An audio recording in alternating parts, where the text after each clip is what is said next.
I want to first of all welcome everybody into our program this evening. Just a little kind of personal word about Greg and Deb. So I've been involved with the Historical Society forever, but I've never really been involved in the museum end of it and I'm just involved a little bit now, showing up maybe for Saturdays and so forth. I never realized the work that went into it and how grateful we have to be for Greg and for Deb and all the wonderful work they're doing. And we are blessed by that. So I wanted to, before I introduce Greg, I just wanted to share that with you. So anyway, our speaker tonight, as you know, is Greg White, born in New Hampshire, according to your wife. Moved to Syracuse. I moved to Syracuse in the 1960s. College, Oswego State College, where he graduated with his Bachelor's of Science or Arts. And he then went to work for PNC Foods in Syracuse. He and Deb were married in 1974. They have 2 children. Moved to Vermont and then to Reading, Pennsylvania with a food company. And then he resigned from that and he began his own company. And that we're going to hear about that a little bit tonight because that's what it's called, the die cast and so forth. And I recommended him to someone who wanted to get to sell some model railroad cars and things like that. And he just did a wonderful job. And the person was so grateful for what he did. But anyway, so with that, I'm pleased to introduce tonight Greg White.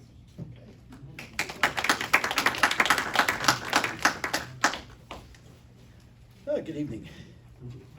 And I guess you could subtitle that "The Kid Who Never Grew Up." You know, I had a real job, and then I played with little cars like this for about 20 years as a business, and then I retired to trains all over again. So here I am. Bear with me. This is the first PowerPoint thing I've done in over 25 years. Oh no, I did one for the college a couple years ago. But, so let me just make sure. So we're calling our thing tonight. Can everybody see so far? Because we could pull the curtains if need be, but I think we're just dark enough. Maybe okay. Speak a little louder because you don't have a mic. Maybe. Oh, really? Okay. Yeah, I don't know if everybody's hearing you. Can you hear me over there or not? Try to keep it Okay. up, yeah. I'll try and face forward as much as I can here. But we're calling it Lost Wonders in the Pines. And as an outsider coming to Hammonton, you know, I haven't been here all our lives by any means, as Bill indicated. We've only been here about 6 years, and we were completely enthralled by the history of the area and what's out there. And as a person who is interested in what has come and gone, and then you start throwing trains and cars into the mix, I'm all on it. And so for most people in the organization, I'm kind of a broken record when anybody comes in and starts talking about either Amatol or AC Speedway. And so I'm gonna try and address both in one session here, and I'll probably have to move along fairly quickly. So we'll start with this. And much of what I'm doing tonight, or much of the talk on Amatol, comes from a very valuable, I might add, book that was published at the very beginning of 1919 by the Atlantic Loading Company, which was they were chartered out of the state of Maine, and they were the people who contracted with the government basically to run Amatol.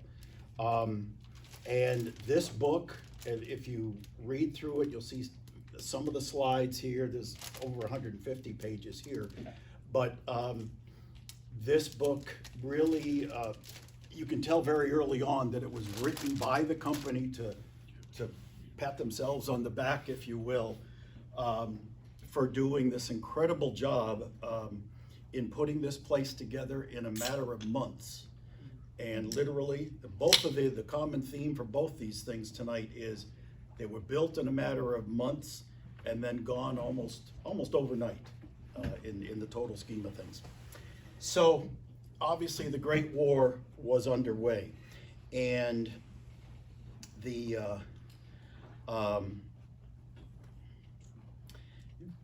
so a plan was put together by the Atlantic Loading Company to produce, as you'll see, about 14 or 15 different size shells and munitions.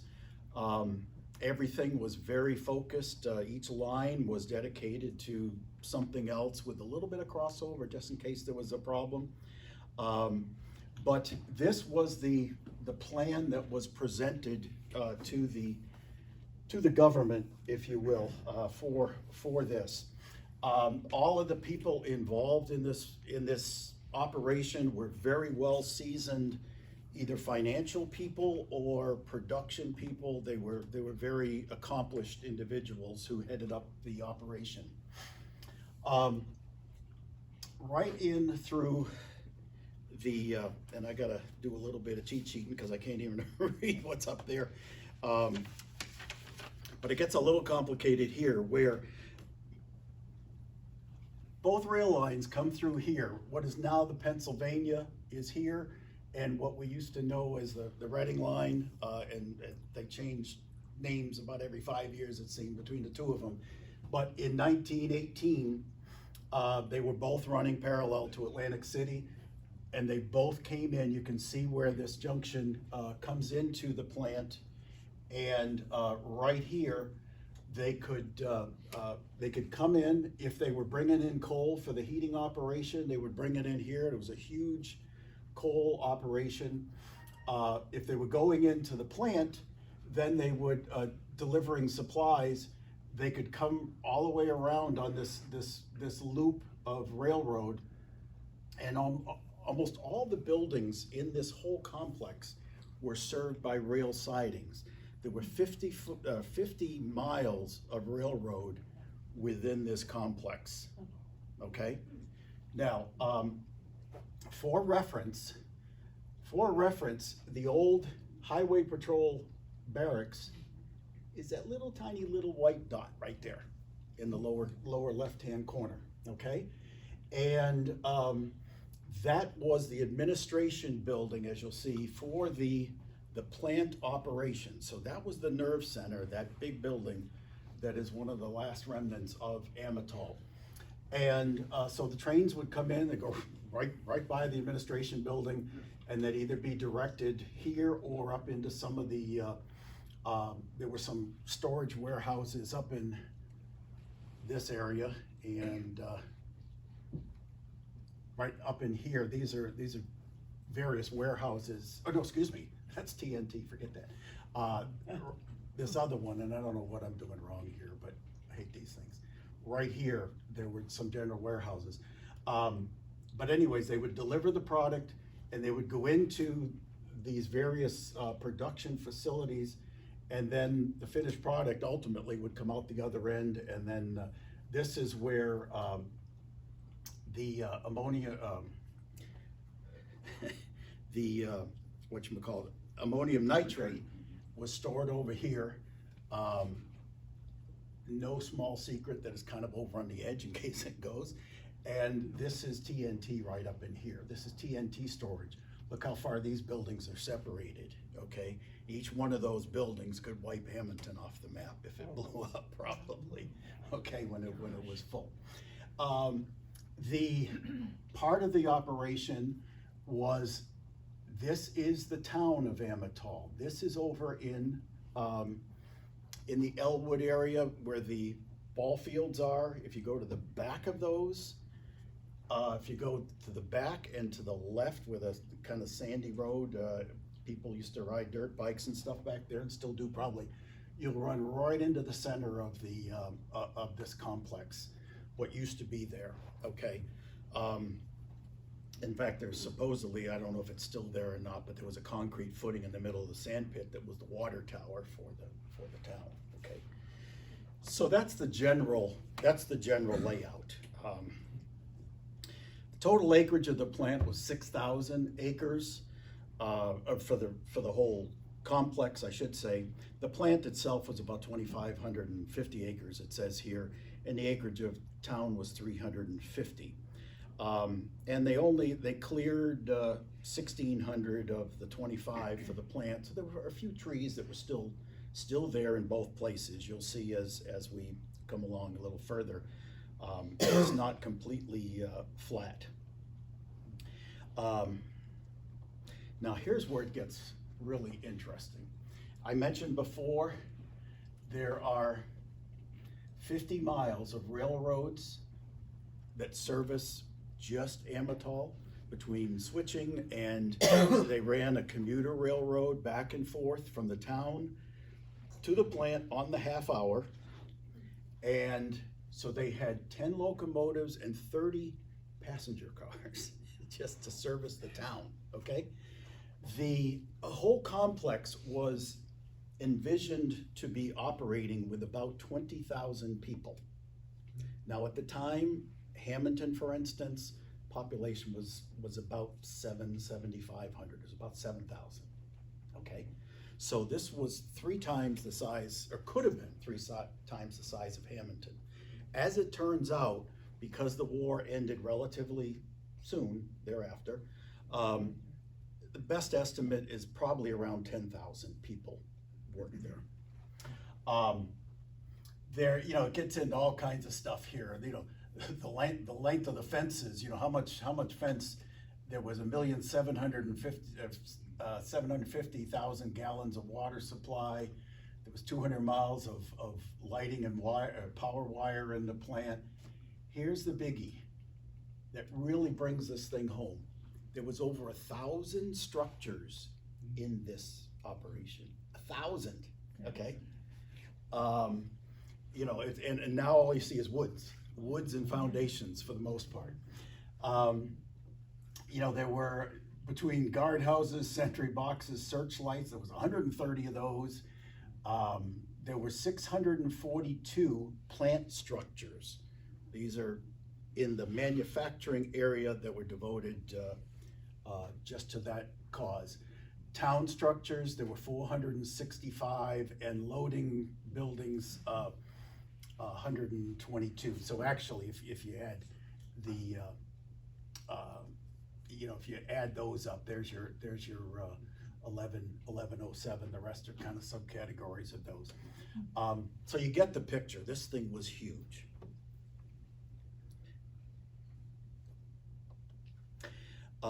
Carrying on just a little bit, dormitories and bunkhouses, there were 98 of them. 21 female dormitories were in this, were in there.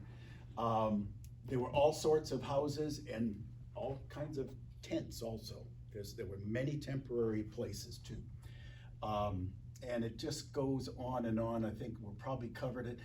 The steel for buildings was 6,000 tons of steel that were used, and the various other 30 million board feet of lumber. That's not too shabby a number either. Okay, and this was all in response to the need for speed, if you will. And so this had to be done quick, and this company was actually formed from the ground up, and they pulled this off. Land started to be cleared on March 4th, 1918. I want to say 2018, but it's 1918. The town was created within 9 months, and it wasn't completed, but it went as far as it was going, and I'll kind of illustrate that a little bit later. But when we get to the production side, things were happening a whole lot quicker. Now, I mentioned before, these are just mugshots of the various people involved. Again, lots of financial and major business people from different walks of life and business. The The directors, you had people, engineering people, of course, were key in this whole thing. So there were many people with engineering backgrounds, electric backgrounds here. And you get down, engineers and draftsmen, 47, fieldmen, 65. And then you got your clerical staffs and everybody else there, just to manage this operation. And then you get into the number of people involved in the operation. It's accountants and bookkeepers. There's 200 of them. If you don't get TNT when it's due in, and you can't pay the bill, you're in big trouble. So there's all kinds of accountants and bookkeepers and not to mention purchasing agents and things like that to make it happen. Chauffeurs, this is a funny one. There's 95 chauffeurs. This is the beginning of the automobile. There's I think 550 horses on this place too. A lot of things were moved by horse still. There were 500 guards, okay? There were 247 assistant cooks and kitchen help and 39 cooks. It goes on and on like that. There were 30 housekeepers for what it's worth. But this was again a major operation. Some of the buildings involved, this was the general offices of the, just to show some of the people involved with the town administration.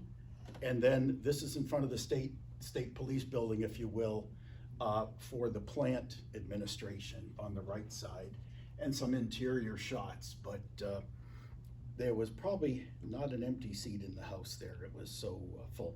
Construction department. The construction department, at one time, there were 5,500 workmen involved with construction, putting this thing together so fast.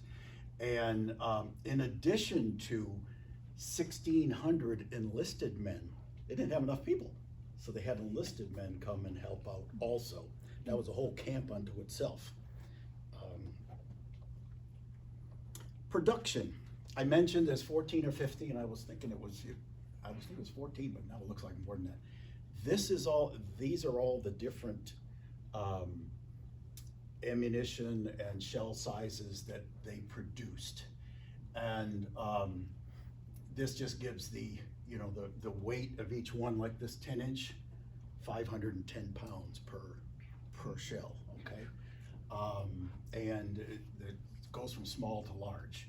So your 75 millimeter, they used a lot of those over with the French guns there over in the front or in the theater. Those are only 12 pounds apiece, but that's still pretty big, okay? And again, some of these things could wipe out considerable. They could, just one of them alone, and they produced thousands, if not tens of thousands or hundreds of thousands of these things. These are just some of the pictures. Again, I have to kind of move along quickly, but this guy up in the right, like this is 36 or 30 inches tall, for instance. This one is similar in height. So these things sitting on a table, a lot of them would be this big for the larger ones. And you also had drop bombs and things like that were coming out of here, and those were probably the 500-pound things perhaps there. Yeah, it was a Mark II, which is in there somewhere. That's a Mark IV, but yeah, one of these big guys is the Mark II that was listed as 500. And these are all the various boosters and things that are all those little pieces in front. Those are all components that have to go into making these things. The explosives required just for a 24-hour workday or 24-hour period, they needed, just for that 175 millimeter, they needed 97,500 pounds of TNT a day. A day. And it gets, you know, you can see the capacity of the plant. They could put out 30,000 of those in one day, all by hand. Okay, these numbers are staggering. By the end of the fighting of World War I, Amatol was producing 20% of the Allied munitions that were being used to end the war. So this little place down here in the woods was doing 20% of the total for all the Allies.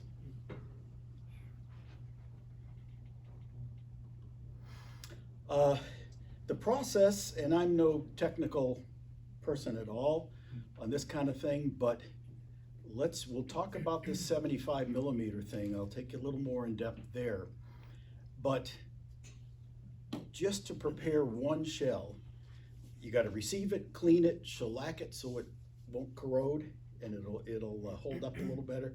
Pouring and the cooling, that's melting the TNT down, and drilling and cleaning the building, obviously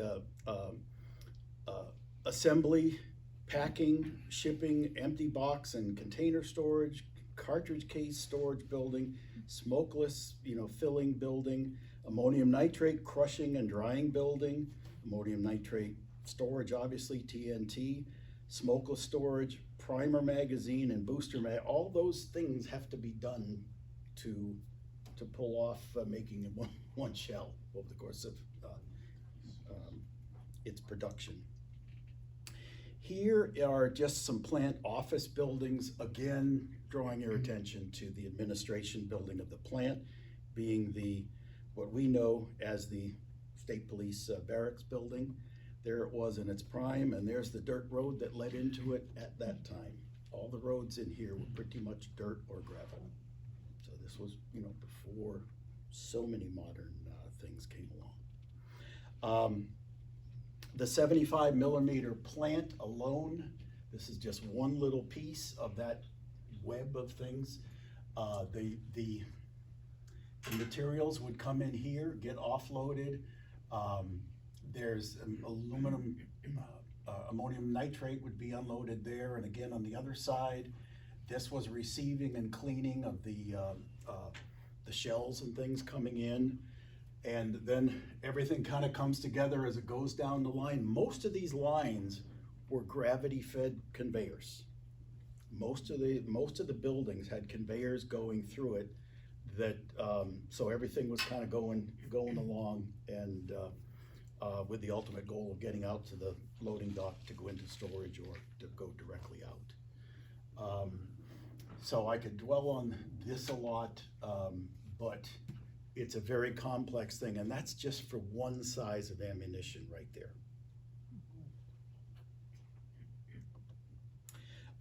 This is the 75 millimeter area. That's what you just saw. I think probably in a rather early stage of production, but they were the first things to be produced, and in July they were shipping shells. Early July. Was there somebody? Okay. This just gets in. I'm going to skip through these fairly quickly, but there's the 4.7 inch plant, a little smaller.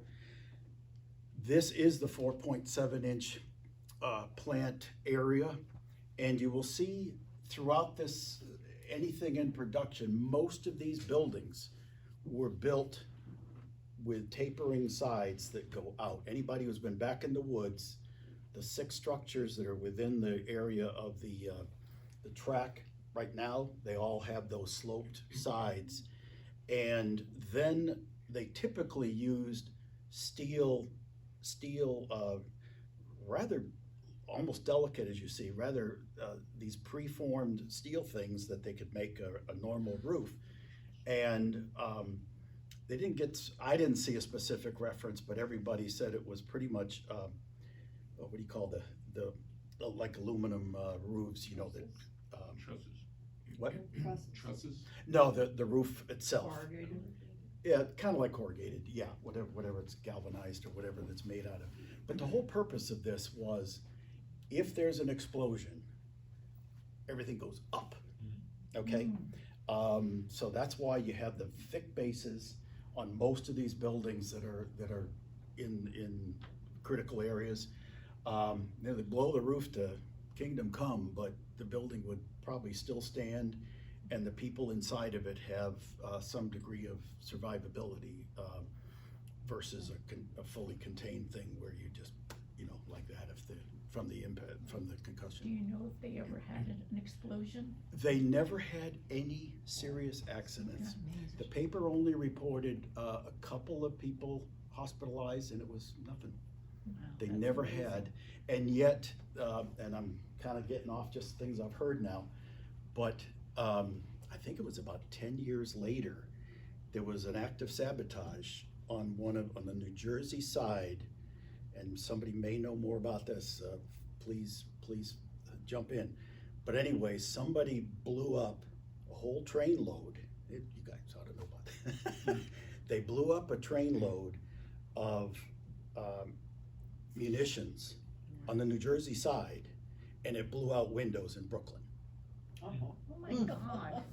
Yeah, that, I've heard more than one direct reference to that particular, it was some, and it was a train that they targeted. There was also a Chester, Pennsylvania loading plant Yes, that ended up selling at the end of the war ammunition to the Bolshevik government fighting the the White Russians and all that. Mhm. And that apparently was, they take an act of sabotage. That plant completely went up. yeah, Wow. yeah. If this thing, the destructive force that was sitting over here Yeah. at any given time, if it had ever gone, and that's why you had 500 guards that would guard, it was like Hogan's Heroes. I mean, you had little guard shacks all around. They were there for a reason. Plus you had a civilian component also that kind of kept track of everything too, that were kind of a security type detail. Again, more plants and more of this building shape again. Now that's just a packing building. There's nothing really too bad going on up in the upper right. This is a magazine for boosters here, service magazine for boosters, it says. And so some buildings obviously were more susceptible. I didn't point out before, but I think we'll come across another slide. 6-inch plant, same situation. Most of these buildings were 260 feet long approximately by 45 feet. There was one that was, I read somewhere, there was one that was 400 feet long. If you put all the buildings end to end in manufacturing, it was 8 miles of buildings. Yeah. And you can see there's some conveyors coming across between buildings. Here's what I'm talking about, where most of these buildings, you could roll a boxcar right up next to it, open the doors there, probably put out a little ramp and right inside, or coming back out if that be the case. So everything was serviced. When you had 2 rows of buildings, typically the rails came down on the outside edges of those 2 buildings. Another plant, another group of buildings. Now, a number of the buildings had these built around them eventually, and these were they were filled with, I think they put sand or concrete. They put sand in them. They made this shell on the outside, and it was meant to reduce the side forces, if to keep things further contained, if you will. Here's one little room. Look at all these shells right there. Okay. And now this looks like a 400-foot building, perhaps, right here. And it could be the same, it might be the same building, in fact. Just massive.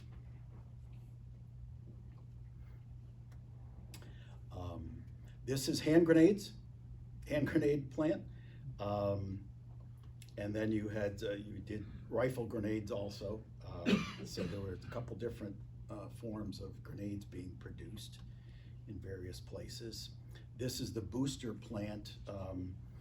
Again, I'm not too technical on this, but the booster, I think, is one of the things that ignites the charge. I mean, did I say that in layman's terms correctly? I think one of the things that will ignite the internal charge. Here's the rifle grenade plant area, and there is there's that. Now you can see in that one there's a lot of wooden that may just be scaffolding that's up in this while it's being built, but this seems like a less robust building that is being constructed there. Now here's some of that metal work. When I say it's kind of delicate, there's no big heavy I-beams, or whatever. Everything is done so that, it'll hold a lot of weight, even though there's not much mass to it, because of the shape. One of the reasons they did the steel was they knew this was going to be a temporary thing, and when it was done, they wanted to have something they could melt down again, and they needed steel for all kinds of things anyway. So they went with a lot of this, and again, if it decided to blow, most of it went up, although again, that one has the steel quite a bit on the sides. Everybody okay so far? Again, it's a lot to cram in here, and I want to get to the area where they're actually working on those 75mm shells, for instance. Here's again a couple of the rail sidings right next to the buildings, smaller buildings. This is smokeless powder storage magazines. Each magazine here stores enough smokeless powder to load 240,000 75mm shells. And there's a whole lineup of them. Yeah. Just that little building there. It's not a big building at all. TNT Storage, that was way over to the right in that big master plan there. And again, they were separated out pretty good for obvious reasons. They were small buildings, as you can see right there. And again, they've got some of that, the shielding in between there, and they were still separated by quite a bit, regardless when they were finished. This is miscellaneous storage. This was that one wing branch that went up in the kind of in the middle of that shot. This could be anything, that they're storing, either loaded or unloaded, ready, waiting for production. For 60 days storage, 13.25 acre storage space are required. There's 49 of these buildings were contemplated, so they weren't all completed here. But bottom line is, it was a ton of storage area that was built. And those are some of those buildings. Again, that looks like a 400-footer there. That looks very long. Okay, completed rounds storage, once again, a different building. These are all completed rounds. They're all ready to go. They've got to be packed up and sent away at this point.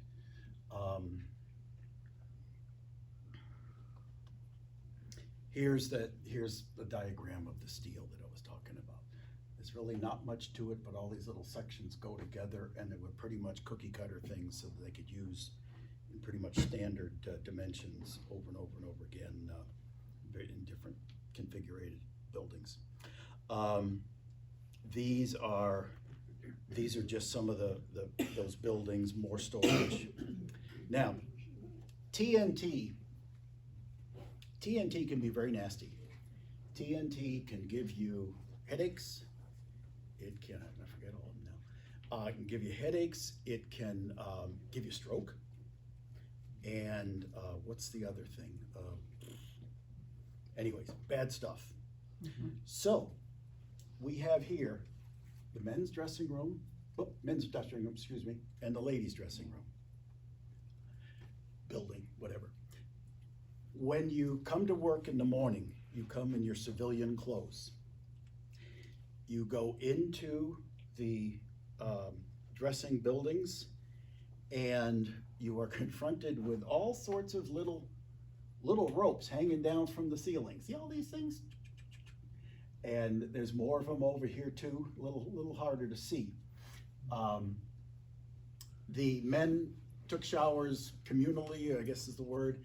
There were individual showers for the ladies here. But you came in with your clothes, and in the morning there'd be waiting a little bucket. You were given a little tag when you walked in with a number on it. You took that tag, you put it on the little rope that was on that bucket, and the rope went all the way up to the top and came all the way back down. So you put your street clothes in there, do one of these, and lo and behold, like magic, a clean work uniform would come down. Okay? And then at the end of the day, guess what? You took your other thing, number 968 or whatever, went and found that rope and pulled it down, got your clothes back, your dirty clothes went up, and by magic again in the morning, they'd be clean. So they cleaned them every night. If you took that, if you went home without doing that, obviously you had to shower when you're done, because even if you live like in a dormitory or something like that, with that TNT dust on you, anybody could get, just about anybody around you would be affected. So you had to go through that procedure every day.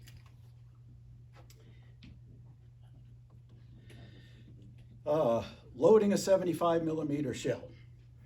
Now here's, this is where it gets tricky, and I'm gonna follow my face here, but the shells come in, they have to be, you remove them from, you remove the shipping plug, there's a little plug that's capping the opening, and I think they recycled them, I think they put them in a stack, and I think they maybe used them again, I'm not sure, send them back or whatever.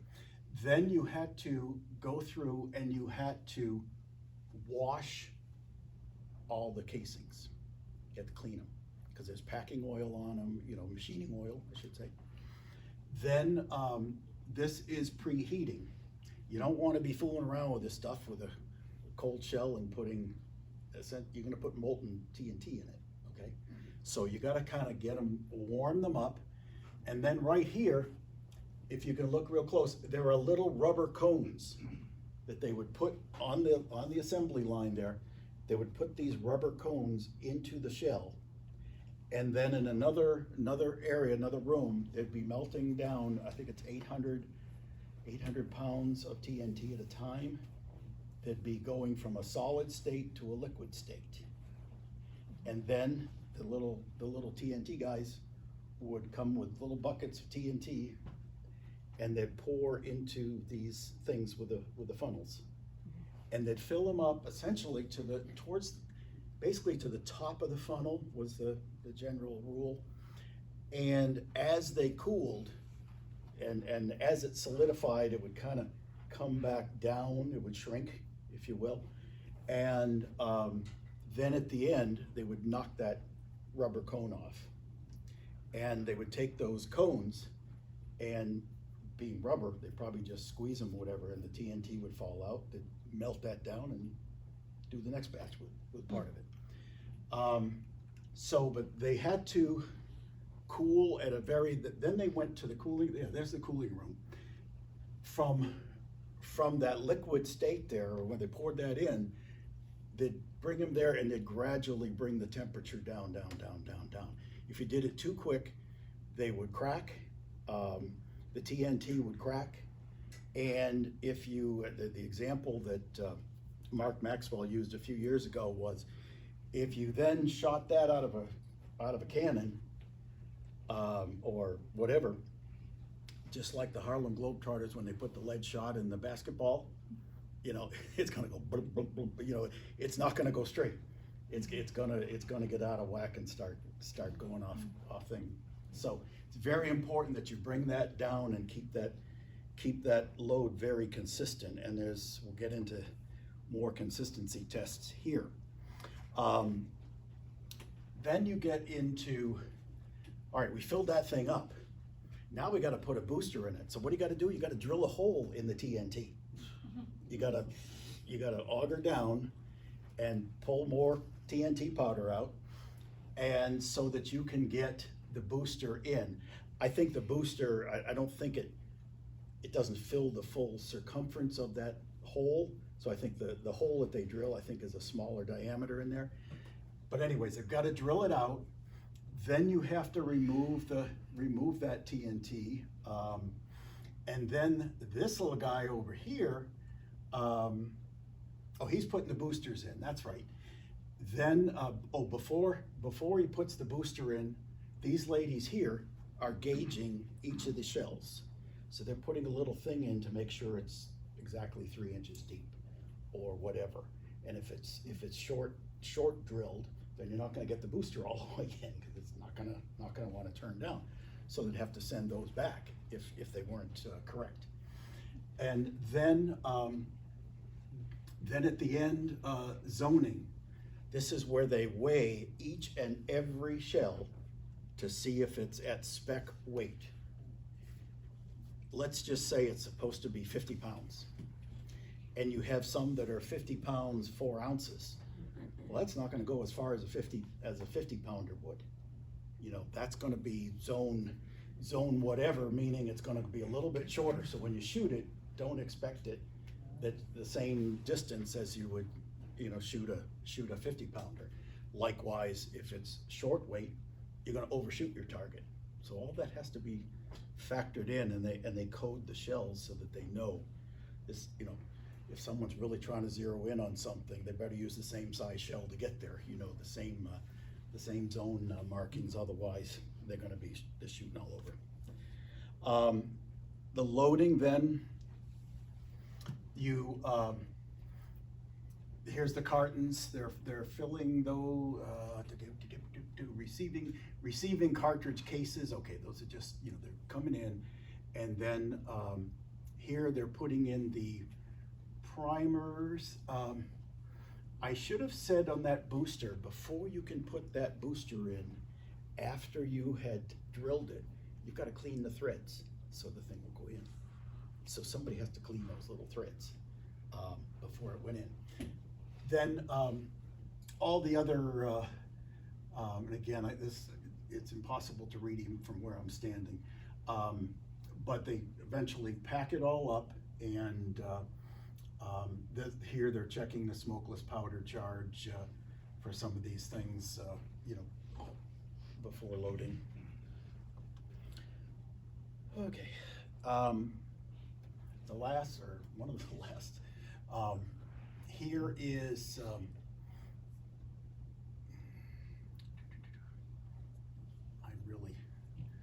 I'm really struggling here. Eventually we're getting, oh, here, you gotta put them in a tube before you ship them. So they're tubing them and packaging them all here, and then they roll down the conveyor, and then they get packed up. And again, you see all the conveyor belts going down and eventually out of the building for that. So that, in a very confusing nutshell, is all the steps you gotta go through in just making one shell. What do we do here? From there, it just gets into, we get into the different shells. This is just some of the equipment that is used. They use lathes, you know, this is like, you know, where you have a form and it goes in to drill out, you know, to drill out some things, or process types of machines for loading a shell. And so there are some specialized equipment that gets used too. Here's one of those vats for TNT. That's what you melt it down in. Okay, and then they feed the little pitchers. Here's the zoning thing. Here's where the scales for weighing those shells before. And the rest are various. There's obviously a lathe for something. I can't read it, but for turning down. Just more equipment. Here's just more interior shots of the lines. Look at all this here. and concrete walls. They're talking about them to contain part of things. And this is just ammonium nitrate in big barrels, fertilizer or whatever, essentially. So I'm gonna kind of skip through. There was a testing lab. Everybody know on Moss Mill Road, there's one thing that had my curiosity up, and we finally visited it one day, kind of snuck in. There's a big concrete structure about as big as maybe the two tables together, perhaps. And it tapers up, and it's like, this was obviously something to do with Amatol or whatever. Well, there's that, and I think there's a right angle piece to it also. I didn't realize that was the testing lab. That was two sides were concrete, and two sides were could take the hit, if you will, and blow out.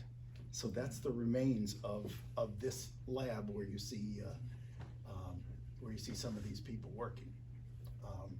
This is an experimental and testing lab. So it's really kind of bizarre what you learn over time.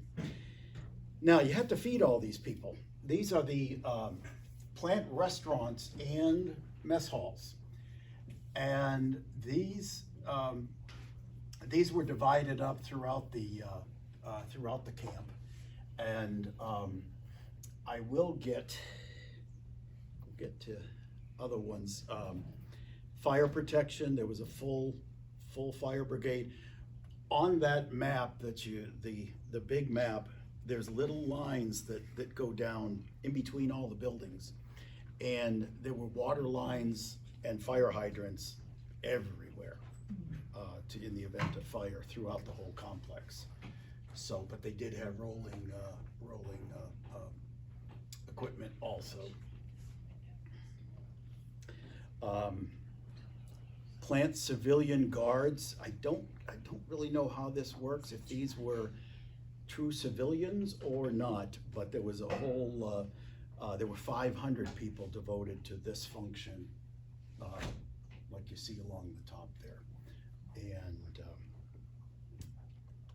not counting the assigned individuals that were strictly military. Now this is the town, and the town never was completely built, not even close. But all the buildings, all these little marks in black that you see here were all completed. So they're kind of a few of them everywhere, okay? But they never, there's a bunch of them down here, and these are probably dormitories across the bottom. And here's the women's dorm there, that H-shaped thing. And this was, I want to say this was the hospital. They had more than one hospital, they had other smaller hospitals too. But that's where the foundations and ruins are over in the town off of near Mullica. This are the typical street views. So again, there's a few trees, but you can see the development's a little sporadic. You know, there are open lots in a lot of these places. This was a panoramic view of the town. Again, you know, here's a bunch of dorms there and there. Gets a little bit sparse through here. This looks like the center, part of the center square, if you will. And more panoramic views. Then here are the houses. Now these were actual houses that were there, and they probably took pictures of every single one, I think. But they look like pretty normal houses for most of them. These are workmen's houses here, multiple dwellings. There were a lot of duplex type things, you know, two-family things also, a little bit of everything. And this top bunch, you know, kind of almost cookie cutter style. These here, obviously, that's K Street. Most of the streets were initials, as I recall. There is one house we came across somebody a few weeks ago that we didn't know about. There's somebody in Elwood that grew up in an Amatol house. He said it'd be hard to recognize right now. We went back and not sure we found it, but in looking at some of these houses that look fairly normal, again, these are big ones again, but some of the early ones I just showed you, I could see where it might have been one of those. So there's, at last count, there's 4 or 5 buildings out there right now that we think, and I may be overstating that somewhat, but there's certainly more than just the one standing plus the one downtown plus this guy's house. Now, you want to do some shopping? Go to Liberty Court, and all the stores and the post office and the bank and everything else is around Liberty Court. You notice that all these windows on all these storefronts, they're all this, you know, a larger panes at the bottom and a bunch of little panes across the top. And you know, the fronts of most of these buildings are done in that way. This back here from a distance, there's your theater. There were full facilities. The theater was built to hold 950 people. Okay. There was YMCA's. I think I saw there's 4 of those. There were swimming pools. There was all sorts of amenities or whatever, or things. Here's those windows I talked about. They all have that same pattern to it in the shops.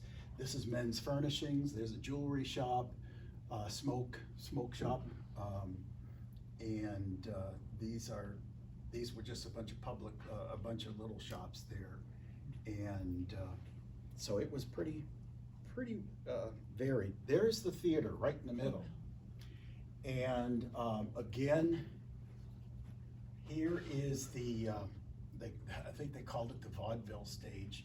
Where'd it go? It's from 2 different directions. That's from the stage looking back, and this is looking to the stage. Anyone who has been in Taylor Hall, you were inside this building. Oh, Taylor Hall, where's that? that is the Masonic building in town, in Hammonton. That building was reassembled from parts after it was torn down at Amatol. They brought it back in parts. Would have been a heck of a move if it was still put together. Obviously, it looks the same. It looks different from the front. You know, it's all closed off. Back in the day, there was this here is an open grill, if you will, or you could open it, but then the grill would be still the facade, and there was a huge organ behind that, so they could play the organ for the whole square, for the whole town. I don't know if the organ was in there when we were in the building. They gave us a nice little tour in Taylor Lodge. This is the downstairs. This is where the bar area is and everything. The stage, it's still there. You could tell it was a stage, and the stairways going upstairs to the actual Masonic temple part. You could tell it was a theater. I mean, all the way. Yeah. Who'd have thought, right? That one of our people isn't here today, but this was her aunt. This tall lady with skinny legs right here, okay? That was Aunt Spindles. They called her Aunt Spindles. But for short, they called her Aunt Spins, okay? And then the little, this one, I don't know if it's this one or this one, but that's Chubby. Everybody had a nickname, even the ladies back then. I mean, anybody in this town certainly knows that everybody carried a nickname, it seems. So they're on the front steps of the theater back in the day. They worked at Amatol. And she was only like 18 at the time and just got out of school. She played actually for the Egg Harbor ladies basketball, the town team.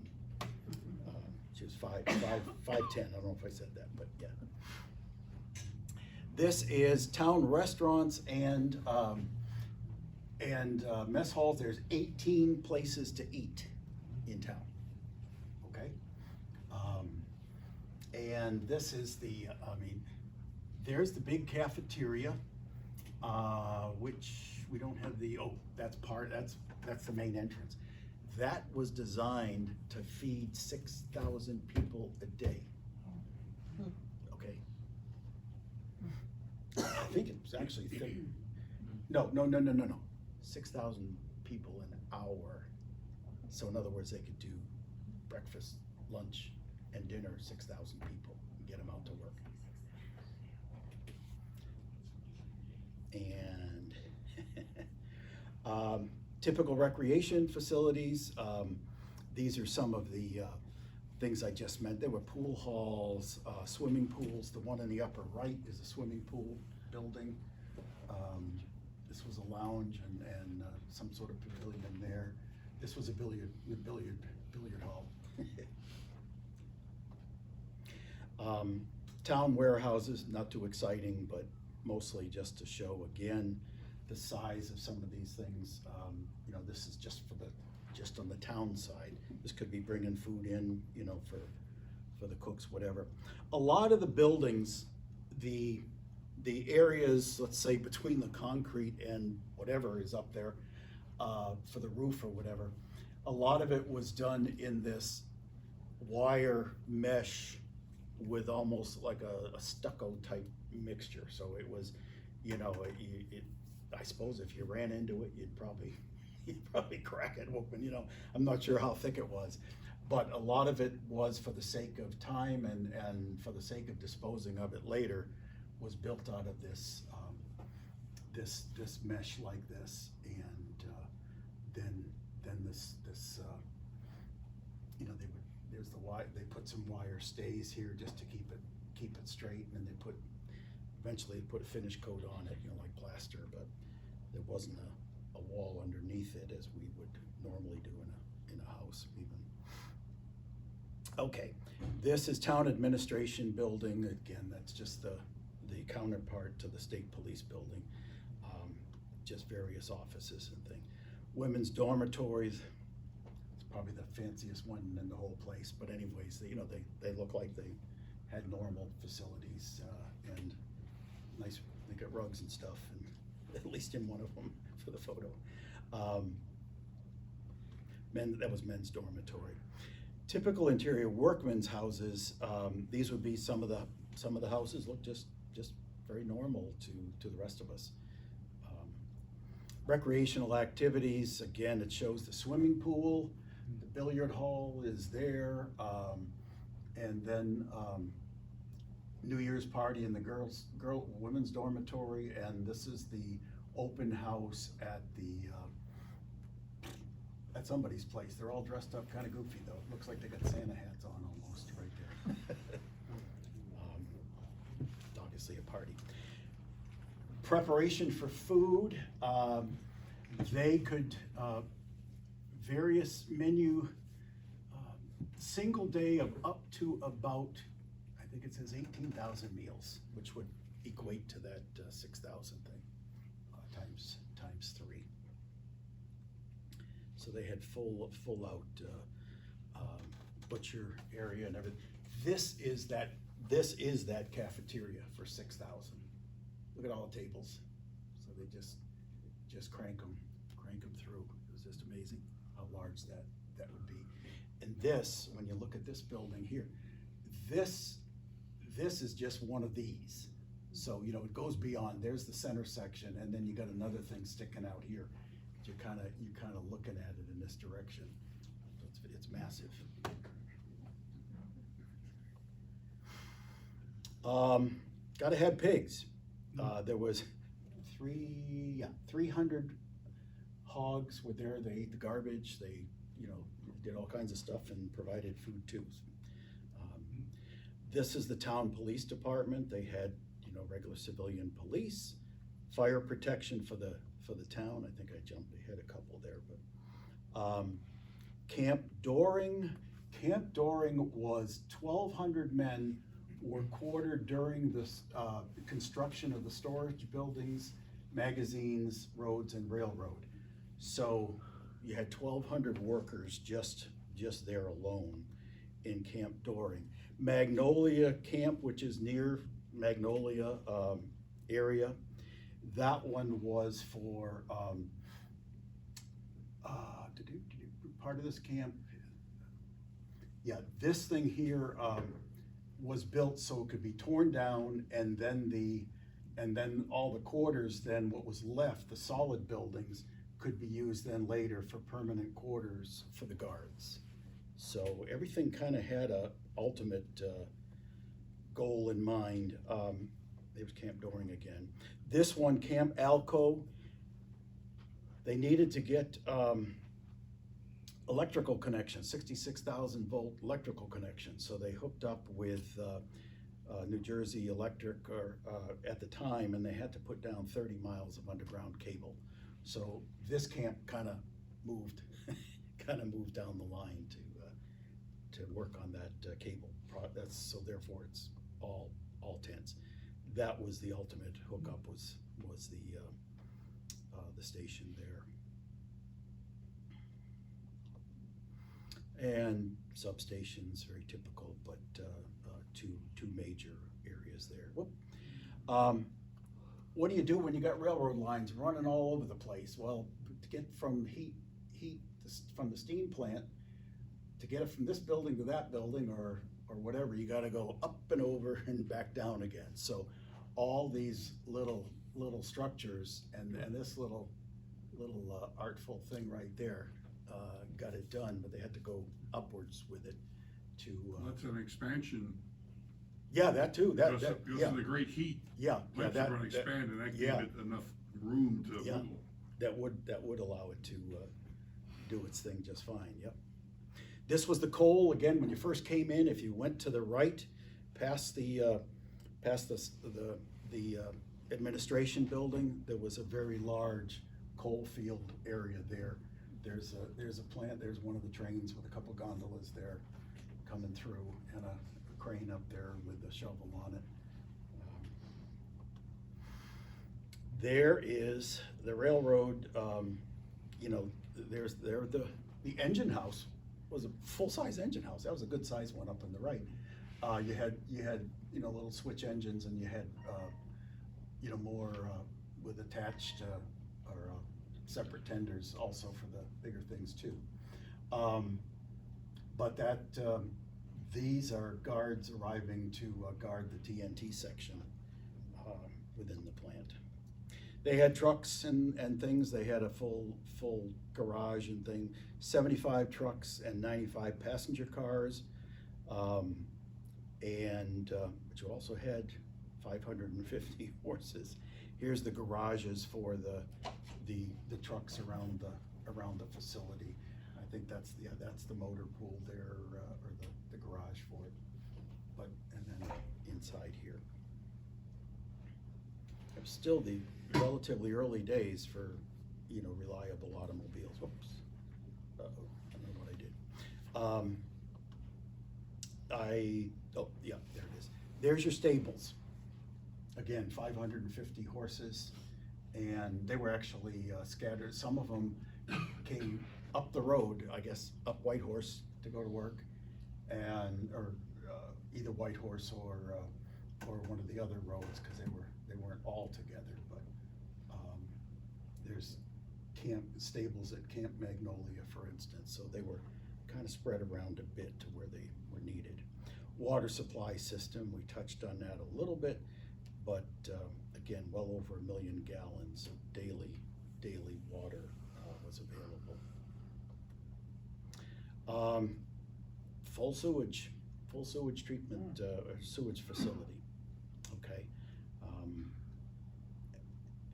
complete at the time, I guess. That's probably the best way to look at that. Medical department, again, just showing some of the facilities there. There's a ward up in that area. They didn't finish all the wards in the hospital, but they finished a number of them. In fact, there is the hospital. And as I recall, these were done, and there's female and male, got to separate people, right? And then there's a future ward there. So they finished maybe 2/3 of it. Military guards and police, once again, lots and lots, these are enlisted men. The MPs regulated traffic, but this is strictly the guard, or guarding the place was their function. First Battalion camp, these were the ones that were, these guys worked at the plant, the First Battalion did. And somewhere in the text or whatever, it's about 1,600 people there, I believe, 1,600 men. This was the 2nd Battalion, and they were,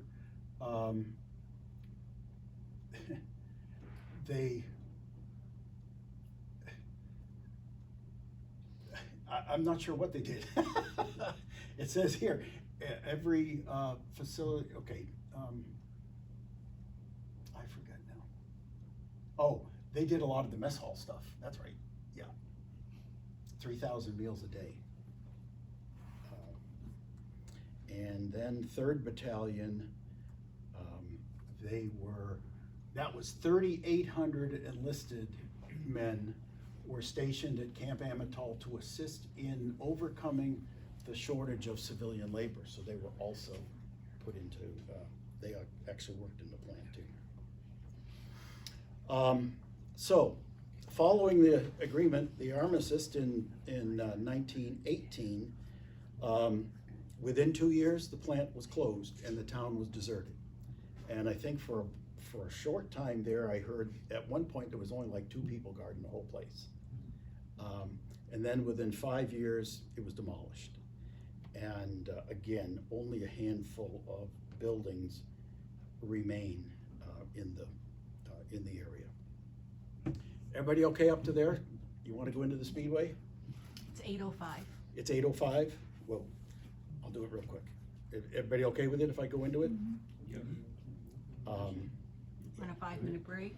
Yeah, do you want to take a break? Speedway. Do it fast. Speed. Speed? Speed through it. Okay. Why would you want to build a track in here? Well, first of all, the automobile provided unprecedented freedom and mobility to the masses, obviously. Atlantic City was the vacation mecca in the Northeast, certainly. And Indianapolis was certainly becoming a big deal. Board track racing was still popular throughout the nation, however the end was coming. And the American Automobile Association was behind most of the major events in the country. The big thing about putting the track here just outside of Hammonton was 20% of the nation's population lived within 150 miles. That was the reason. So you have people and supposedly ones that can support something like this in theory. Plus there was some cheap land available, probably considering that Amatol had closed earlier. The investors, the corporate name was Atlantic City Motor Speedway Association. It was incorporated in Delaware. Charles M. Schwab was really the big person behind it. He was the chairman of Bethlehem Steel Works and the principal investor. The 3 other individuals, I didn't even bother looking. I would love to, but they say there's hardly anything available on these 3 individuals out there. They played a much more minor role in the investment side of it. It's funny that a steel guy would want to build a wooden track, but that's not for me to figure out.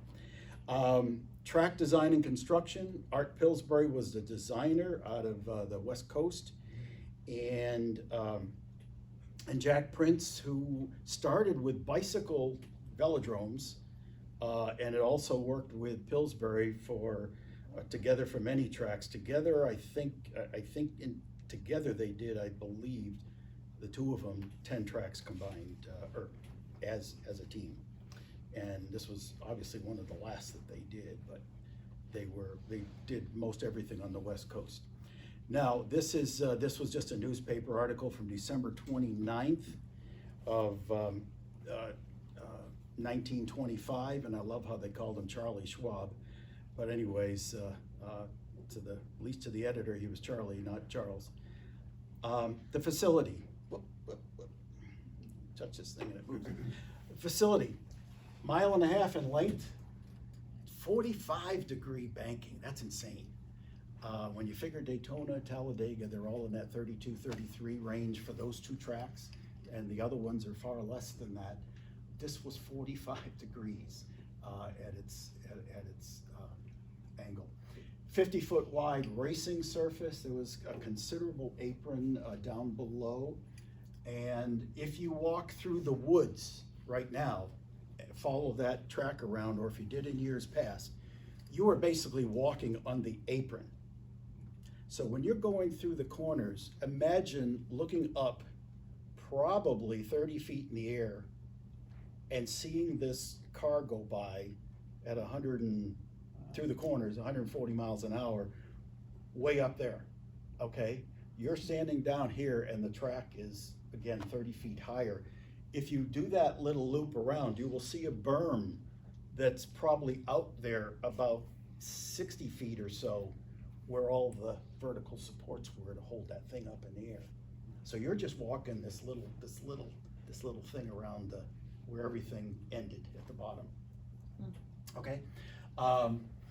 It was designed for speeds up to 160. They actually were turning close to 160 on the straightaways. They were a little bit slower in the corners. So the best they ever did was like 147. 253 rail cars of Southern Hemlock and Engelmann spruce were for the track alone. That would be a train, a very long train at this point. And back then they didn't make trains anywhere near any kind of length, even probably more like 60 cars would be about maximum back then, maybe. 90-foot tall main grandstands. If you walk in off of Moss Mill Road, walk in that the main entrance, which is pretty much the center of the front straightaway, imagine looking up in the air and seeing 90 feet above you the back of the grandstands. And that stretched the whole length of the front straightaway. So that was a good, probably 1/3 of a mile long, that grandstand. And it was meant to hold 60,000 people. 150 additional rail cars went into that grandstand construction. Altogether, you had about 6 million board feet of lumber. There was parking for 60,000 automobiles. There was a rail siding that would hold at any given time, rail sidings, 8 to 10 passenger trains could be pulled in there, unloading, packed, waiting for the thing to let out, whatever. And because of some of those reversing tracks that were still in there, they could get out and go the other direction. There was additional, and I underplayed this. Everything you read says there was an additional 250,000 person capacity in the infield. I call it 200, I'd say. The cost was $1 million back then, which would equate to 17 million now. They were obviously kind of gunning for Indianapolis, and that was part of their downfall, frankly. Burdick's Garage, which was, well, I'll show you later. Burdick's Garage, that's the bus stop, bar and club right now, that was a bus stop. And they also service buses coming from Philadelphia, dropping fans off, fueling them, sending them back. There was food available there. So it was one of the first places people landed if they came by bus. Moss Mill Road was then widened to 66 foot. And people could park on both sides of that, in addition to the lots that were there. Here's one thing. Lori, what's your license plate number? YSS 27P. No, forget it. Michael, what's your license plate number? Page 942. Oh! On my All right, driver's forget that. license. All right, forget that. Go for that theory, right? What do you do when you got potentially 60,000 cars in all these lots, Look and the around. majority of them are black? Remember when we are, we're 1918, or 1926. Colors were beginning to, they were there, but how do you find your car when you have a bunch of Model Ts around, you're getting into the Model A's time? It was definitely a problem. A lot of people parked on Whitehorse, as you'll see, and Moss Mill Road. This is a picture that I'm very proud of, even though it's a lousy picture. This we found in a box in the museum.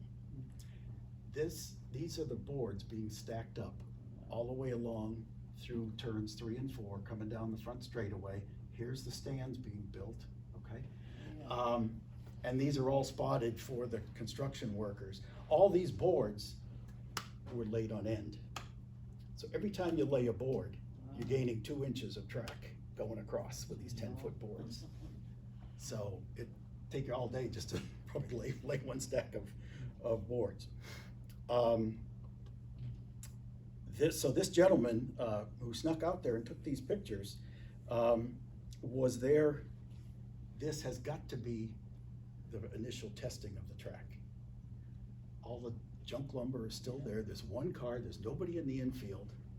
So he was there when it was being constructed, took pictures. He came back and took pictures when somebody was out there seeing if this thing's gonna hold up or not. And that's the car going by.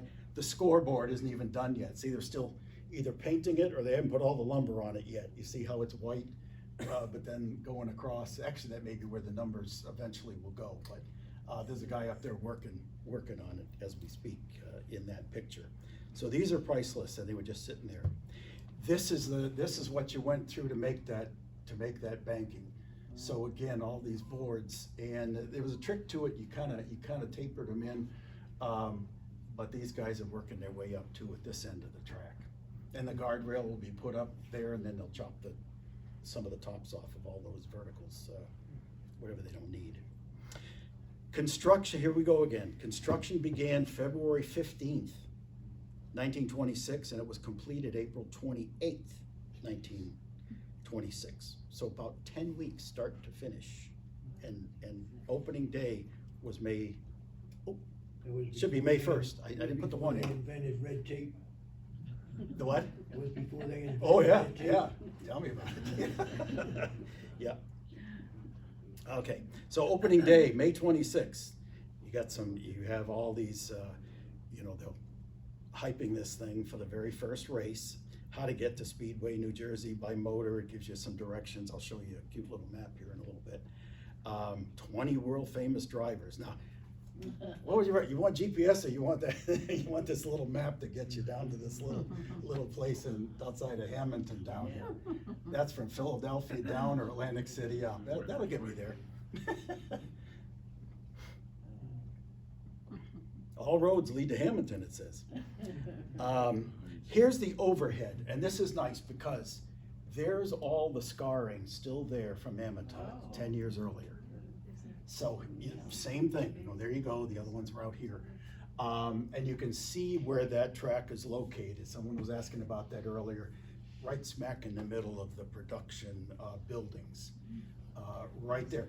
Look at the shadow that the grandstand casts right there, that big dark line. Okay? But yeah, it's all etched in the land, even and this is just, again, more, you can see all the details. You can see where the water lines were, and obviously the rail lines are all these things that are going like that up there. More of the same, just to show you that the traces were there. Here's an overhead coming, flying over Whitehorse Pike, heading towards the Speedway. There's the administration building, the state police building, right there. There's Burdick's Garage is bus stop. That's the bus stop now. Again, you can see all the old rail lines up there. Some of these other, you can see, unfortunately, it would have been nice to see a little bit more there because you can see some of the reversing Y over there, and they would bring trains in, they would park them all along both of those things. This is just all this is an entrance to get in there. And when Deb and I walked the track, half the track, a year ago, you can see where the other tunnel, see that other diagonal way up in the corner? That's a tunnel came in and went under the track. And even though it's filled in with dirt and leaves and stuff over time, you can still see the cut where it was. You just never get a car through there now. Not even close. Again, here's that huge grandstand that shows there. And now, here's where it gets interesting. Michael, you like this. What are all these black things? They're trains. One train, Yeah, just. two trains. I think I think there's an engine there. Another one, little place for people to get through. Another train, another train ends there, goes across, and that doesn't even include what's at the other end Yeah, here. they cut the crossing clear. Yeah, they just keep the crossings clear for Barely. people to get through. So this is opening day. This is people coming in and backing the camera back a bit. Of course. This is obviously an aerial view, and this is cool. Because first of all, it's probably morning practice or something, or warm-ups. There's two little cars running around, okay, on the track. The grandstand's filling in. You can see there's all kinds of people. Look at all the dark colored cars that are up there in the parking lot. Probably most of them black. And Moss Mill Road would have been, it should be that. I don't think it's here because it breaks up. I think that's essentially Moss Mill. So when you go out there, this is where you normally park right now if you went into where the Speedway was.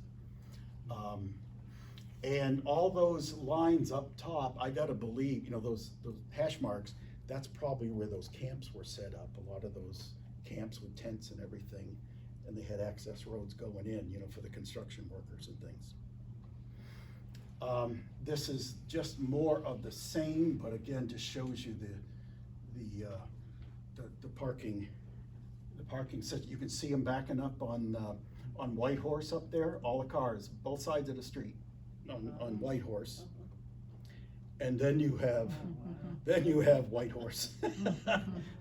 I assume it's Whitehorse and not Moss Mill. It could have been Moss Mill. It didn't say, but look That at might be the bus stop. yeah, and find me a white car in there. It doesn't exist. Here's your basic race fans back in 1920. I'd probably turn around and go home if I. These guys are just waiting to come in. They don't look like race fans of today. Everybody has a hat. Got to have a hat. And they came to see guys like Harry Hartz, Peter DiPaolo, all the big names of the day. This was opening day, and I had to do a lot of forensic stuff on this, trying to find a number on a car and then comparing it to the program to make sure I had them in the right races. So this is the cars beginning to pull out from to get started here on the track. Everybody's got a hat on. Gotta have a hat. There is a lady. There was one somewhere right in this area with a little bonnet on too, but mostly men. Again, a sea of white hats. Look at the infield. Look at all the people that are there even. Okay.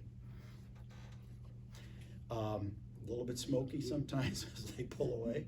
And there's another little, this is nice because look at the enormity of the grandstand. Here's the track that's banked somewhat at that point, but then you got this monster that just keeps on going. The following pictures, the following three pictures were taken by someone also with a private camera. And there's the cars standing still. And I had to check the numbers on these too. Number 3 was one of the indicators for that and where it started in the field versus the next year. That's just during some pit stops. There's some more pit stops. That's looking across the track. I gotta zero in on that building because that's the best shot I've ever seen of that multicolored thing back there. I don't think it was Amatol. It was probably a garage that was built for the track. And I've seen it in other photographs and dismissed it, but I believe I need to rethink that. Pit stop, again, he took this, everybody trying to get out of the pits, and that's the view as they came around. And you can see, I mean, it's, the horizon is the track up there. That's a nice shot. This isn't from him, but you can see how spindly these cars were at the time. That's a nice shot again. And there's Harry Hart's winning at an average speed of 134 miles an hour, and 300 miles was the inaugural race. And that's Harry, and that's just the finishing order that day.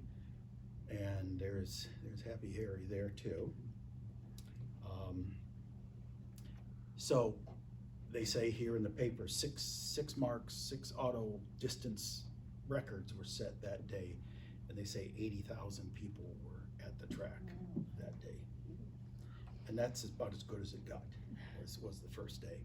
Indy was just barely drawing more than that at that point. The little copy of this thing, it's a copy, but that's a certificate to say that the 300 miles that he covered was also a world record.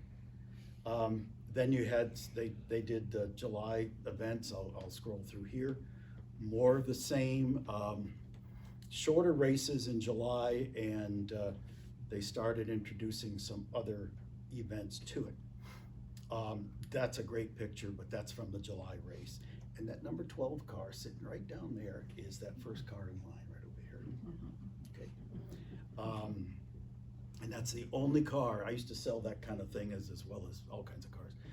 But that's the only car that I've ever found that I can prove that physically raced here at Amatol.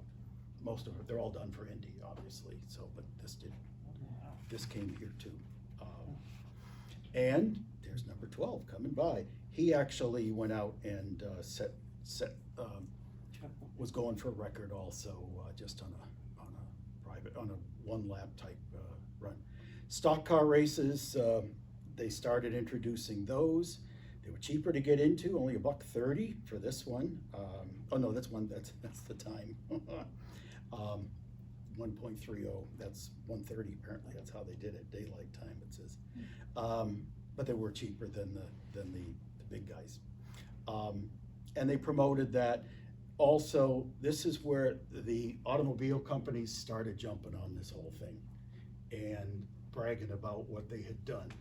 And because they too were setting records. They had pretty much stock cars in the sense that you take the fenders off, take the lights off, but they were stock. You know, the innards were basically stock, other than a little bit of valve grinding and stuff. But they couldn't go working them over much at all. So they were legitimate.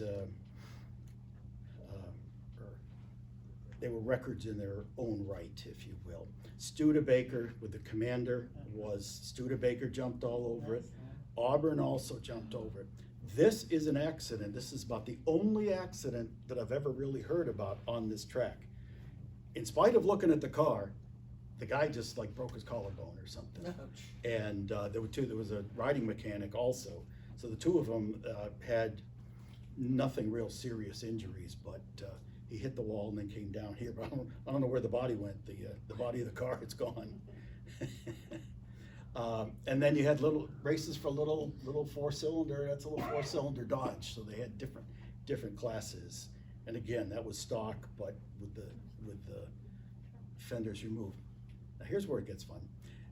Not only did they do car racing here, air shows with the trapeze, people with trapeze flying along under a plane. Skywriting, parachute jumping, that was before they called it skydiving, because I think all you did was come down. You didn't do any, you couldn't maneuver a whole lot probably. Balloons, balloon racing, it was motorcycle, bicycle, yes, bicycle, and ambulance races. Whatever possessed them to do an ambulance race is beyond me. But in spite of the presentation you had a few years ago, yes, there was a bicycle race on this track. And there they are, lined up at the start-finish line. It had to be awful squirrely on those boards, trying to keep the tires going straight. Second year round, again, they expanded the card, but they reduced the length of the big race. And Frank Lockhart went out, and he was a huge name And he set the record at 147.7, and there's Lockhart actually at Indy, but it was the same car he did it with. Then again, this is where they started making money, presumably, is they started leasing the track out to manufacturers. So Auburn says they shattered everything there was up to 42,000 miles, which they did. They did 42,000 miles in 40,000 minutes. Duesenberg. That's a Duesenberg, that's that car again. But they were part, Auburn was part of that group. And so they were pretty heavily invested. During those tests, there's your 6 or 8 black cars in the pit, or just parked for the workers, all same color, while the other guys are out on the track. And there's a sedan running around, and there was a couple roadsters are back, say 1, 2, 3, and then a 4 car. And this Auburn thing was interesting, because here's how they started. Everything looked hunky-dory. They had some professional drivers in there. And then during the night, which was pitch black, but they had headlights, the guy number 3, he fell asleep. While he's going around the track. So he bounced off the wall, came down, hit the inner wall, and kept going. The car finished. The car finished the event. He's running at the end. He's running with the door taken off and everything else. Here's this he's doing. He went 60. He averaged 60 miles an hour, so he lost some speed in the whole deal, and that includes stops for oil changes, gasoline. I mean, they change the oil just like you do like maintenance on a car over time. But he and that car would have been better off where it started. They bought that car from a Philadelphia physician to run this race. It had 7,500 miles on it. When they bought it from, I guess they didn't have a sedan that they could run around, so they bought this car and then trashed it all together, doing this thing. But there's the other ones, and they made a big deal out of it. Then Studebaker, not to be outdone, now why they didn't go further than 42,000, they then come along 2 months later or 3 months later, and they break all records up to 25,000 miles. And they put out a little book that's on the table. These pictures are from that book. There's your scoreboard in the background, just for what it's worth. They made a big deal out of it. Those guys there are all officials from the American Automobile Association, so everything was monitored. And they ran around full fenders, full headlights, and they had to go about 70 miles an hour to raise the average to about 65 with stops before they were done. And when they finished, and I forgot to mention, when they started, it was raining like heck. Now, wood in the rain with 2 years worth of oil on it gets awful slippery. So regardless of falling asleep or anything, that's something else. But here's they are, and by the time they end, I think they finished in the rain too, and it was they're pretty dirty by then. There's all the records that they broke, which again was everything and anything up to 25,000. And they went all around the country bragging about it. The dealer in Atlantic City was a huge thing behind all this at the time. Again, they're probably police escort bringing the guy in and whatever. So kind of corny, but now the beginning of the end. 1928, this photograph was dated actually. And this is what happens with board tracks after a while. And this, you could see a number of boards just split, and there's probably 5 or 6 that are missing there, right there. So what do? You bring out the work crew.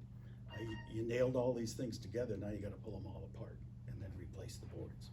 So it was a lot of work, very labor intensive, and that was one of the reasons board tracks kind of went away. One of the reasons. Final highlight, the Studebaker President, the more deluxe model, I think, they set a 30,000 mile record, and there they are, all lined up, nice and pretty. And again, they made the tour afterwards to show it off. The sad end, we're getting there. What happened?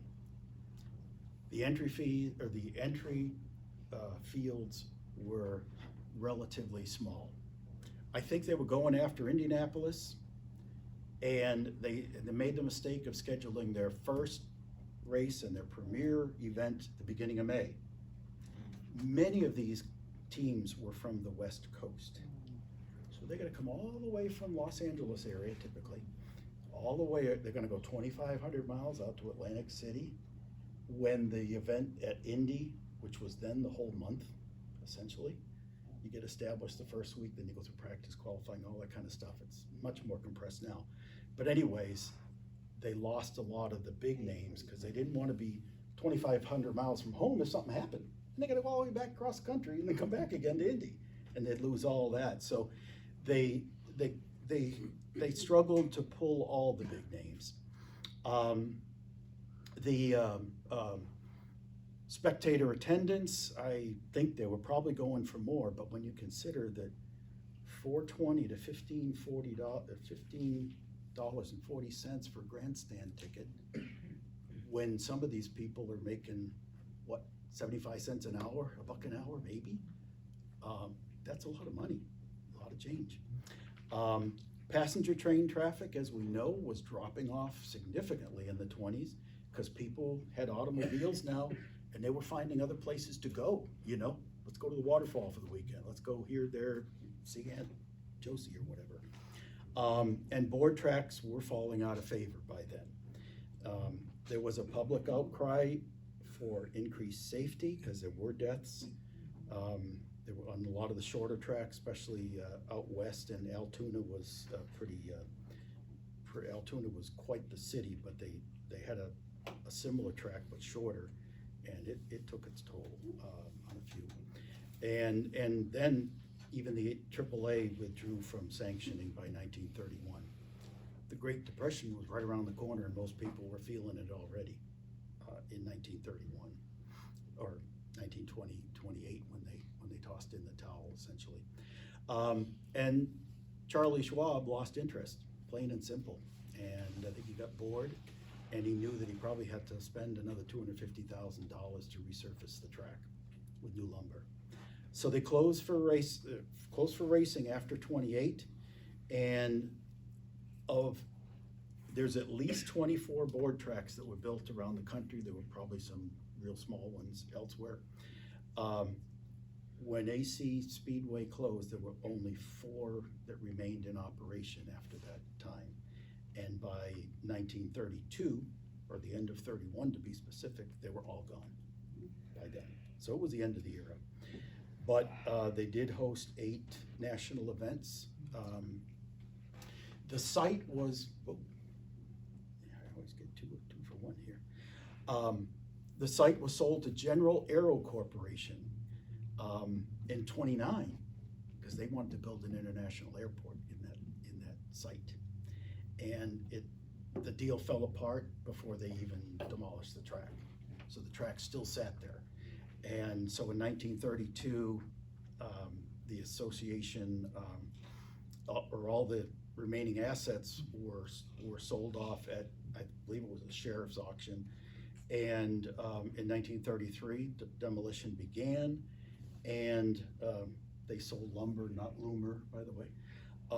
They sold it for scrap value, all the materials.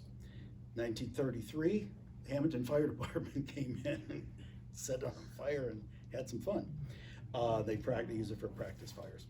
So, bottom line is, though, there's many homes in this area that supposedly have lumber in them from Atlantic City Speedway.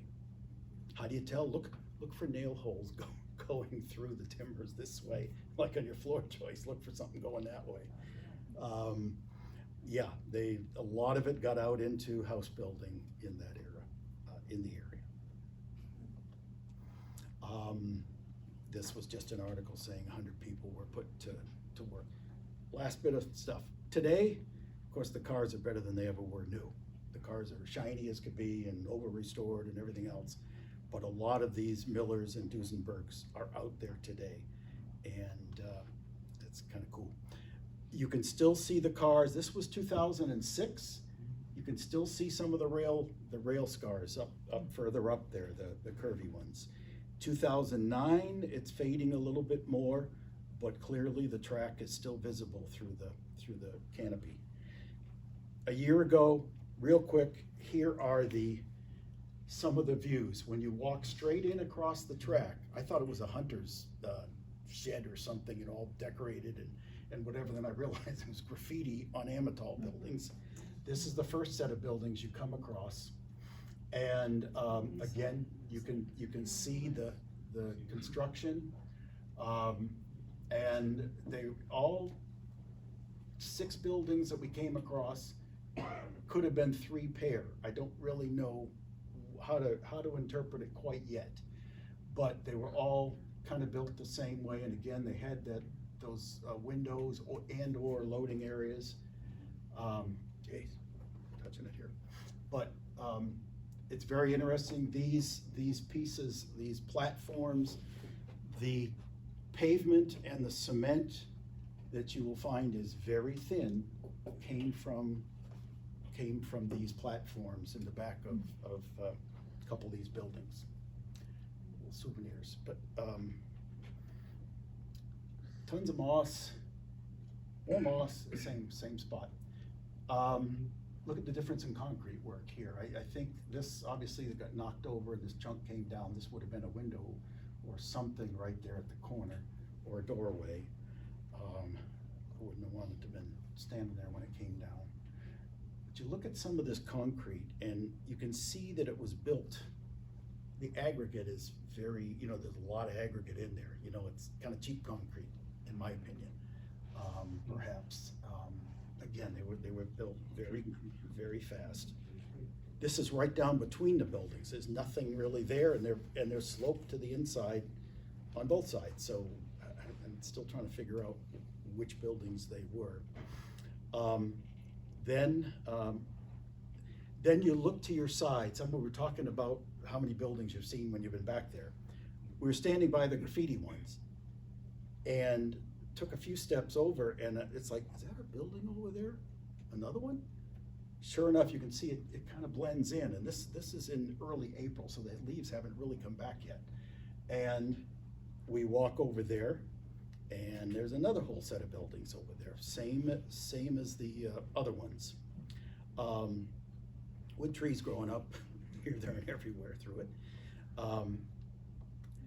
So we then left. Oh, that's back to that other building. That slide was supposed to be moved around. So we started walking out towards the track some more, and we got to the backstretch area. It's only 8 more slides. This is where the backstretch, again, this would have been the base of the track, and the banking would have been way up here, coming down here. Although coming off the corner, there still would have been a pretty good bank there, but it would have been tapering down. But you can see it starting to go around what we would call turn 2 right now, backwards, as we go counterclockwise, or clockwise around.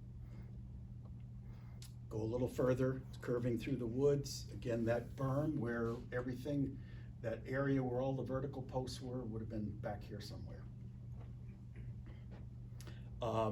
This is that cut. This would have been one of the tunnels way back when.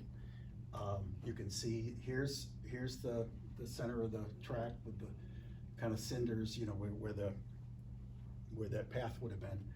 But there was a big underneath and back up again, and it's been 3/4 filled in at this point over time. But that was a tunnel. That's looking out just a different view of the same thing. And there was an access from the other end. This is looking out towards Moss Mill Road. This is where it would have come in. It would have been going underneath you at one point. Down the main straight towards the start-finish line, it's nothing exciting, but it's a pretty clear path all the way through. Then when you get to that front stretch, they've done everything they can to keep vehicles off of that path. So when you first walk in, you look over, you see a piece of guardrail mounted to keep you from going that way. You'll see trees, you'll see big hole dug and everything else, just to discourage people. but you get to the back stretch, and it's a nice clear path, it's a nice walk. It was a beautiful day, we were out there at that time. That's it, sorry about that, everybody awake?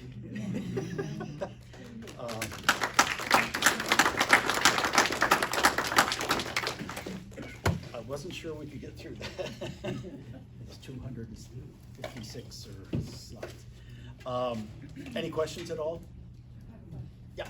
When the people that were working at the ammunition place, what were they paid a day? And was it more like a camp, like a military camp? For the military people, it probably was. Yeah. I think, from what I've heard, the pay was much better than a normal job, because there was no fooling around. They had to get it done, you know, and they wanted you to stay. People have said that the beginning of that, in that early 1918, trains started coming into town, and people started getting off the train, and it's like, where's the Amatol building, the sign-up building? What's Amatol? What's that? You know, people didn't know it was even happening. There was no disclosure things at all until it was really almost well down the tracks. Pardon the analogy, but I think they did pay much better than a normal wage.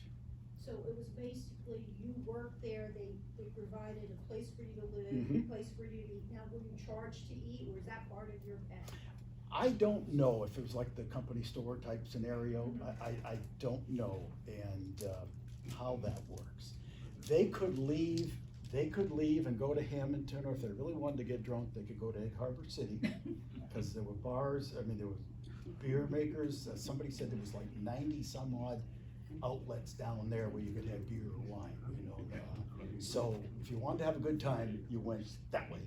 And, but they could come and go, but people, and supposedly people like from Hammonton or Egg Harbor or Elwood, whatever, could go into the housing area. But obviously the manufacturing thing was another whole ballgame altogether, checkpoints everywhere. Yes, Michael? Part of the problem with the employment shortage was that at the same time they had this enormous facility, Bethlehem Loading Company was built south of Mays Landing. Belcoville was their enormous ammunition plant along the Great Egg Harbor River, which is now the Atlantic County Park, because the south end was a live fire range. And there's still fears of a lot of unexploded ordnance buried in the woods that just fenced it off. Oh, and yeah. don't go there. Yeah. But Yeah, they that was- kept the company housing in Belcoville itself, just south of, down Route 50, just south of Route 40 intersection. But that probably Yeah. sucked the employment. Yeah, because that was probably, Dry. that was running already, I would Yeah. imagine, yeah. Because this came along very late, you know, as a last ditch effort to end the war or whatever. But yeah, very similar. I don't know if there's how much information. That- yeah, I haven't had wait. time to dig into that one, but yeah, Yeah, couldn't find too much at all. yeah. This, I mean, if it wasn't for that book, we probably would know very little Yeah, about this true. place, yeah. I have Yeah. a question. You're talking about entry off of Moss Mill Road. Whereabouts is that, and where do you park to do that? And are there other entries to get back to the other area? There are. That's a very tough Because- question to answer. We've been and saying we wanna do this, but we have no idea where to I'll start. give you my phone number, we can go together sometime. Okay. Because I want to get back there. I heard, somebody said there were Army barracks, but I think now it's the ammonium nitrate storage area, way off in that upper left-hand thing. Somebody said there's definite foundations back there, but that's in the wildlife area. And I'd like to get back there sometime. I don't know how to describe it, because I could take you there. If you go down Moss Mill Road, heading, you know, away Towards Egg from. Harbor. Yeah, heading in that direction. And, what is it, about 2.5 miles down or so. You'll see there are these little openings on the left. Mhm. Typically, they'll say no trespassing. And there'll be a chain. And then you go to the next one, same thing. Then you go to the next one, and there's no trespassing sign. And on the there's a road directly opposite this entrance, in this good entrance. Where all those little houses are, there's that. Past the house. No, they're past the houses. Okay. They're past the houses. Go by all the, $1 million row on the left, Mhm. keep on going. And that'll bring you past those houses on the right also. Okay. Is that across from where the back entry to the drive-in was? The drive-in, I should have pointed that out. The drive-in, no, to answer your question, no. The drive-in is too far back This in. way, yeah. But as you go down Moss Mill Road, you will see these openings with nothing on the right, nothing on the right. Then you'll come to one that you'll see 2 posts, and you'll see a wildlife sign, and then there is a road on the right, and the road here, there's this open area where you can park. It's sitting right there. There's room for 2 or 3 cars right there. And so park your car there. This little road goes back here. It used to be the main entrance to the track going straight on out, okay? But that's the only thing I can give you to say where you find it. Look for the road that corresponds on the right, and it has one corner shaved off where people had parked forever to go in there. Is this private property or is it government owned now? Who owns it? Part of it is, we walked through, we kind of went backwards. We went all the way to the back stretch and came around the right-hand side, or essentially turn 2, turn 1, back up the straight. As we came around, we saw no trespassing signs. So technically, most people would go in, turn right, and one video online says, go to the no trespassing signs, turn left and cut into the track, or cut into the infield. And you'll also see at that point, very close by, a big, long drainage or water passageway, probably this wide, that was something obviously was being sent through there at one point. And then, and that'll get you near the 3rd set of buildings. And then when you see those, then kind of head back over to the track and continue to walk around. I think you run into private property way down the other end when you start running into those big homes that set back there. But I don't know if it's posted. We haven't explored that. There's no buildings there to see to the left of center. Everything's to the right and back someplace where we haven't gone yet. You saw how far back those things were from the track. It's gonna be a hike, or maybe you can come down the road that takes you down to the water. That little road, they call it Hammonton Springs, whatever it is. Pleasant Mills? No, a little dirt road that takes you into the forest. But it takes you close to where the end, that corner of the plant would have been. And we saw some cuts through the woods there, probably train cuts, when we went back there one winter time, just by car on the road. But I'd say I need to explore further in there. But it's government-owned property? At this point, no, I think the county probably owns that fishing. Some of it's Wharton, isn't it? It may be part of the Wharton state. comes down to like, almost to the Red Barn. It's like the other side. Yeah, I don't know. Yes, In your research, did you come across, I'm trying to remember, but I believe that Fritz Hahnemann had proposed putting the dump in the old Amatol site, and that caused a huge uproar in Mullica Township, and in fact, it was between Egg Harbor Township, Buena Vista, and Mullica, the Amatol site. And it was a huge battle countywide. This was in the early 80s. And ultimately, they ended up over in Egg Harbor Township. In Mullica, I believe they had a meeting one night and they had 800 people show up, which is pretty hard to believe for Mullica. But yeah, yeah, the whole Amatol's- population almost. Yeah. I will say that most people didn't wait for it to be approved to be a dump. Yeah. Right. Because people have dumped a lot of stuff there. all those roads, like Sailor Boy Road off of Yep. Nesco, Columbia Road, Mhm. off of Moss Mill, used to have all these little dirt roads, they're all blocked off today because Yep. that's exactly what happened. People take sofas and refrigerators and whatever and just go out in the woods and Sad, dump them. sad but true, yeah. Columbia Road, where the TNT storage, Right. went right up the middle of that. And it was actually open to traffic during that time. There was a checkpoint at the beginning when you started going right up between building. You went right up there, but you had to plead your case to the guards at both ends to get through. So apparently, at one time, it actually did go right through that one part of Amatol, I heard. Yeah, but yeah, it's kind of junky. There's tires back there, and people who do these videos online say, oh, there's a bunch of tires that they left behind from the races. No. They gotta be about this big, not this big, you know what I mean? And they didn't have white walls on them. No, it's kind of sad that way in some areas in there. Anything else? When the track was over, how long before Atco Speedway was built, do you know?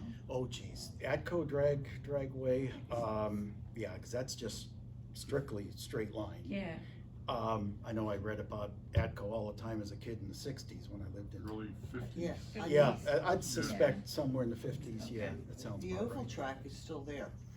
There was a small oval, right, at Atco. Started late 42. There was one behind Chislehurst Firehouse too. There was a little oval track Oh, really? at one time. Yeah. One other note I read that to generate excitement towards the end of the track's life, they mixed open wheel cars and motorcycles in the same races, and it was just disastrous. Yeah, I heard one person mention that. I haven't seen any of that in the only thing that really gets published are the sanctioned races, you know, the AAA sanctioned races. And so they wouldn't even touch that, of course. So I haven't proven that, but I've heard that, and that doesn't, yeah, that sounds wild, kind And that of was bizarre. during the height of prohibition, so you can't attribute it to too much alcohol. Maybe you could. Yeah, it doesn't sound like a good combination, though, definitely. That guy on this one. Yes. All the track for the trains, where did that come in from? Because then the railroad came through Hammonton. Yep. There Did was it come sightings from that, there? there was sightings from both tracks at the time. The merger hadn't happened yet, that came in '33. But the two lines were going right on down parallel, and one came across and the other one went in. That's what I mean. They both- They cut across like Yeah. into, there's no sign of any of. No, I guess if they you took go- all the track out. If you're going, one faint sign that you do see is if you go, they say about, I thought I had this all. yeah, that may be Siri answering your question. If you go about 200 yards or so beyond the State Police Crime Lab, on the left, I believe it is, you'll see a bit of a cut in the ground over there. And that's where they went. I mean, they were within view of the administration building, but they came in there. Yeah, but they came in there, but are you talking about the two tracks that were in Hammonton? They came from there? Oh, yeah, It'll be past Hammonton. Yeah, between past Hammonton there. and Yeah, I know, but Yeah. that's kind of a stretch. it parallels Yeah. but they parallel Whitehorse. What? Those two tracks parallel Whitehorse, and when they got down there, I know that. they branched off into Amatol. Yeah. There's no sign of anything. No, other than The some crossing's all been ripped out.